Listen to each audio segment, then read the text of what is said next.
Welcome to The Explainer. Today, we're jumping into a really practical, structured mindfulness technique that's all about helping you manage anxiety and those intense, knee-jerk emotions that can totally hijack your day. So let's just start with this, because we've all been there, haven't we? You're stuck in traffic, going nowhere, and you can feel your blood pressure creeping up. It feels like the universe is personally plotting against you.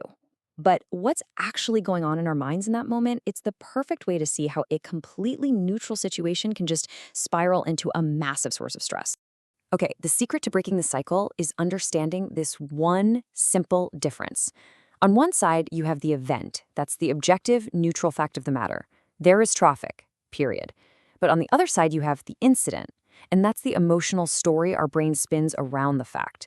The story that screams, "This is a disaster. My day is completely ruined." That is the incident.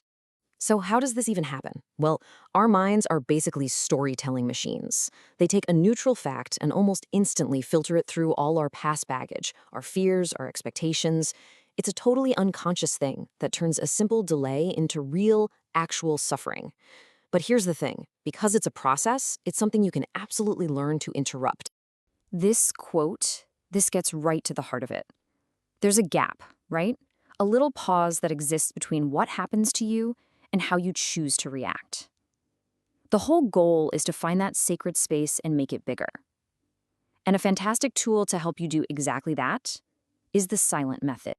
All right, let's break this down. SILENT is an acronym, and it gives you a step-by-step framework to shift from that automatic gut reaction to a more calm, conscious observation. First up, S is for still the restless mind. Before you can even hope to observe your thoughts, you've got to quiet the noise. And the way you do that is by bringing your attention to your body.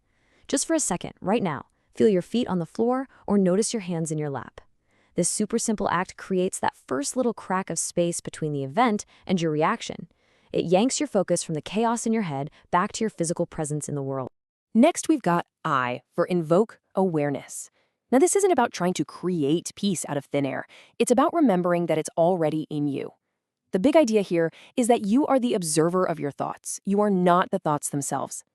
Think of your thoughts like clouds passing by. A thought comes, you watch it. It goes, and you are still there. You're the constant, steady observer of the whole incident your mind is trying to create. Then there's L for let go. This step is all about detachment. It's about learning to see your thoughts and feelings as, well, visitors. They show up, and eventually they leave. So when your mind starts shouting, "I am anxious," you can just step back and notice, there's a thought about anxiety. You're seeing it as a temporary visitor, not as a permanent part of your identity. You let go of the story, the incident, and just see the thought for what it is. Moving on to E, embrace the present moment. You know, being present isn't some difficult thing you have to work at. It's actually your natural state. To find it, just try to notice the space between your thoughts. That quiet little gap, it's always there. When you embrace the present, you're focused on the pure event, not the made-up incident, because you're living in the only reality that actually exists, right now. And once you find that present moment, that little pocket of peace, the next step is N, nurture inner peace. You gotta treat this inner calm like a garden. It needs a bit of attention to grow. You can nurture it by just mentally repeating a simple, calming phrase like, "I am peace," whenever you find yourself in that quiet space. It helps you stay there and helps that awareness grow stronger. And finally, we have T, teach through presence. So what does that even mean? It means you become like a lighthouse. By simply being in this state of inner calm, you silently guide yourself, and you can even have a positive effect on the people around you. Your steady, grounded awareness teaches so much more than words ever could.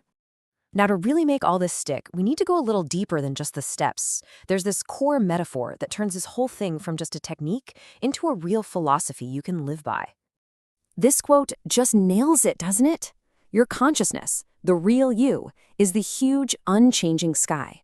All those emotions and thoughts that drift through, they're just temporary clouds.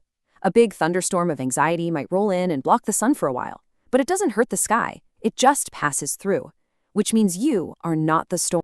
So all these feelings you see here, anxiety, anger, guilt, they're described as unauthorized mental occupants. I love that phrase. They're like squatters in your mind, intruding on your natural state of peace. They feel so real, so powerful, but just like any cloud, they're temporary. They are not who you are.